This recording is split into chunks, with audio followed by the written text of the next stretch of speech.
जोहार వైఎస్ఆర్ जोहार जोहार जोहार వైఎస్ఆర్ जोहार जोहार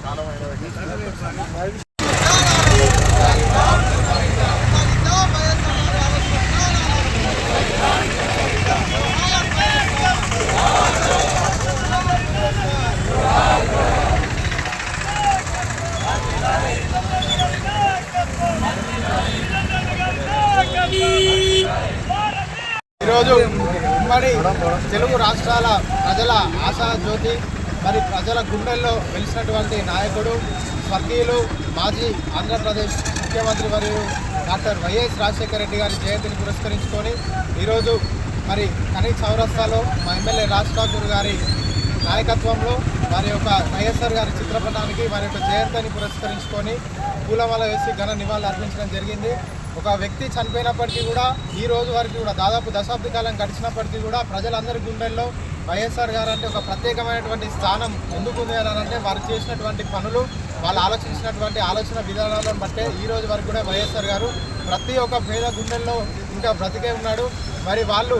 ఒక వ్యవసాయం దండగా అని అనుకున్న సమయంలో వ్యవసాయంతోనే అసలైన పండగ అనే ఒక విధంగా మరి రైతులకి ఉచిత కరెంటు ఇచ్చి అలాగే ఎరువుల విషయంలో కూడా రైతులకు సాయం చేసి జలయజ్ఞం పేరుతోటి రైతులకు సాగునీరును అందజేసినటువంటి మహానీయుడు వైఎస్ఆర్ గారు. మరి పేదరికం విద్యకు అడ్డం రావద్దు అని చెప్పని ప్రతి ఒక్క పేద విద్యార్థి కూడా ఇంజనీర్ కావాలి, డాక్టర్ కావాలని కళలు కంటున్నటువంటి తల్లిదండ్రుల యొక్క కళలను కూడా నెరవేర్చాలని చెప్పని ఫీజు రియంబర్స్మెంట్ లాంటి ఒక గొప్ప పథకాన్ని ప్రవేశపెట్టి ఈరోజు అనేకమైనటువంటి సామాన్య మధ్యతరగతి కుటుంబ సభ్యులు కూడా డాక్టర్లు, ఇంజనీర్లు అయ్యారంటే కూడా అది వైఎస్ఆర్ గారి ఘనతనే. అలాగనే బడుగు బలహీన వర్గాలకు సంబంధించినటువంటి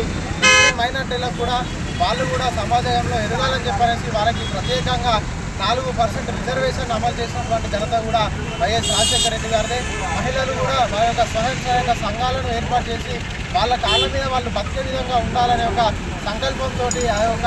వడ్డీ లేని రుణాలను అందజేసిన ఘనత కూడా వైఎస్ఆర్ గారిదే. ఇలా ప్రతి ఒక్క వర్గానికి న్యాయం చేసినటువంటి మహానీయుడు వైఎస్ఆర్ గారి ఆలోచన విధానాలను వారి యొక్క శిశువురైనటువంటి మా నాయకులు మక్కా సింగ్ రాజ్ ఠాకూర్ గారి నాయకత్వంలో కాంగ్రెస్ పార్టీ బలోపేతానికి మా స్థానిక సీనియర్ నాయకులు అందరి సహకారంతో ఎన్ఎస్లో ఎప్పుడు కృషి చేస్తుందని సందర్భంగా తెలియజేస్తూ వాళ్ళకి నివాళులు అర్పిస్తున్నాం.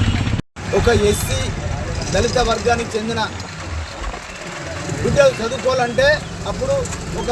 ఉన్నతమైన వాళ్ళే సంపన్నులే ఒక ఇంజనీరింగ్ చేసేవాళ్ళు. కానీ రాజశేఖర రెడ్డి ఎప్పుడైతే ఫీజు రియంబర్స్మెంట్ పెట్టిండో ప్రతి ఒక్క రిక్షా తొక్కే వాళ్ళ కొడుకు, మరి ఆటో నడిపే వాళ్ళ కొడుకు, మరి పూర్తి స్థాయిలో వాళ్ళు ఒక ఇంజనీరింగ్ ఫీజు చదువుకుంటుంటే అది ఒక రాజశేఖర రెడ్డి గారు పెట్టిన పిచ్చే. మరి ప్రతి వ్యవసాయదారునికి రైతునికి ఆపద్బాంధవులను ఆదుకొని మరి ఏదైతే ఎక్కడైనా యాక్సిడెంట్ అయితే కుయ్యమని మర్చుకుంటూ మరి ఆ ప్రజలను సేవ్ చేసిందంటే అది రాజశేఖర గారు పెట్టిన మరి 106 కానీ 104 కానీ ఇవన్నీ కూడా ఆయన పెట్టే విషయం. మరి ఈ గోదావరి కల్లో ఈరోజు నేను కానీ మాజీ శాసనసభ్యులు కానీ మాంకాల స్వామి కానీ మాత్మలు ఎల్లయ్య కానీ ఇంకా వివిధ లింగ సమానాలతో కూడా ప్రతి ఒక్కరు కూడా ఈ సింగరేణిలో ఇల్లు కట్టుకున్నామంటే అదొక వైఎస్ఆర్ పెట్టిన భిక్ష, అది కాంగ్రెస్ పార్టీ పెట్టిన భిక్ష అనేది కూడా రాముడు నియోజక ప్రజలు కూడా అర్థం చేసుకోండి. ఎందుకంటే సింగరేణి భూమిలో వైఎస్ఆర్ పట్టాలు ఇచ్చింటే 15,000 పట్టాలు ఇచ్చారంటే అది కాంగ్రెస్ పార్టీలో సాధ్యం, అది వైఎస్ రాజశేఖర్తో సాధ్యం. దానికి తోడ్పడిన మహానేత ఏదైతే ఉన్నాడో శ్రీధర్ బాబు గారి సహకారంతో, రాష్ట్ర సహకారంతో అప్పుడు పట్టాలు పంపిణీ చేయడం జరిగింది. మరి ముఖ్యంగా ఎప్పుడు కూడా ఆయన ఆశయాలు ఖచ్చితంగా కాంగ్రెస్ పార్టీ మరి యూత్ కాంగ్రెస్ కానీ ఎన్ఎస్ఏ కానీ కాంగ్రెస్ పార్టీ కూడా పూర్తి స్థాయిలో ఆయన ఆశయాలు ముందుకు తీసుకుపోయి రేవంత్ రెడ్డి నాయకత్వం ఇంకా ప్రజలకు ఇంకా ముందు ఉండి ఇంకా సేవ చేసే భాగ్యం కాంగ్రెస్ పార్టీ మాకు కలిగినందుకు మేము సంతోషపడుతున్నాం. ఆయన సేవలు ఎప్పుడు కొనియాడుతూ ఈరోజు ఆయన జయంతి చేసిన తమ్మునికి మరొకసారి కృతజ్ఞతలు చెప్తూ